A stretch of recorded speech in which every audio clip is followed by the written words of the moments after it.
Shalom, saudara-saudara yang dikasihi dalam Tuhan Yesus Kristus. Rasul Paulus mengajarkan bahwa setiap tindakan kita itu harus didasarkan atas kasih. Mengapa demikian? Karena tanpa kasih, apa yang kita lakukan itu sia-sia di hadapan Tuhan. Hal ini seperti yang tertulis di dalam 1 Korintus pasal 13 ayat 1-3. Sekalipun aku bisa berbahasa semua bahasa manusia, bahkan bahasa malaikat, tapi tanpa kasih aku seperti canang yang berkumandang atau seperti gong yang bergemerincing, berbunyi tapi tidak mengandung arti. Bahkan sekalipun aku punya karunia untuk bernubuat, aku punya semua pengetahuan, bahkan aku punya iman yang sempurna untuk memindahkan gunung, tapi tanpa kasih itu tidak ada faedahnya bagiku. Bahkan sekalipun aku membagi-bagikan apa yang ada padaku kepada orang miskin, bahkan aku menyerahkan tubuhku untuk dibakar demi nama Tuhan, tapi tanpa kasih, itu tidak ada artinya bagiku.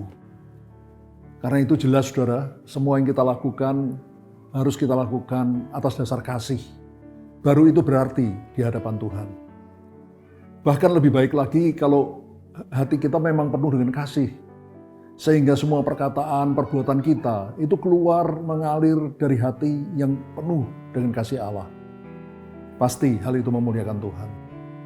Tapi mungkin ada saudara yang bertanya, Pak, tapi kadang-kadang di dalam suatu perusahaan atau organisasi, kita kan harus menjatuhkan sanksi atau menjatuhkan hukuman kepada orang-orang yang sudah diperingatkan berkali-kali, tapi tetap tidak taat, tetap melakukan kesalahan-kesalahan.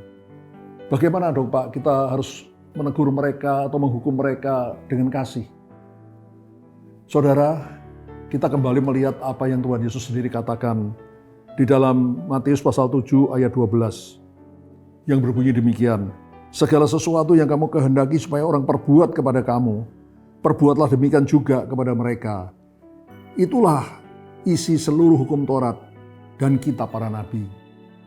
Artinya Tuhan Yesus berkata bahwa isi seluruh Alkitab itu adalah kasih. Kasih pada Tuhan dan sesama. Dan apa yang kita kehendaki orang perbuat pada kita, perbuatlah kepada orang lain. Jadi sehubungan dengan hukuman saudara atau sanksi yang harus kita jatuhkan pada seseorang. Coba kita periksa diri kita sendiri saudara dulu. Apakah kalau kita menjadi orang yang dijatuhin hukuman itu, dijatuhin sanksi itu, kita bisa menerima enggak? Apakah hukuman itu adil atau tidak?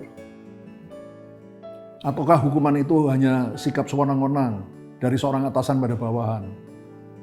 Tapi kalau kita sudah menempatkan diri kita sendiri pada orang yang akan kita hukum tadi, bahwa memang hukuman itu adil dan harus dikerjakan, karena orang ini sudah berkali-kali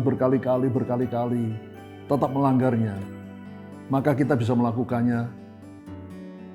Karena itu kita lakukan, sudah kita pertimbangkan dulu, kita kerjakan juga menghukum orang itu dengan kasih. Jadi sekali lagi saudara, saya ingin mengajak saudara semua, mari sesuai dengan apa yang Tuhan kehendaki, marilah setiap perkataan dan bahkan perbuatan kita, itu kita kerjakan atas dasar kasih. Haleluya, amin.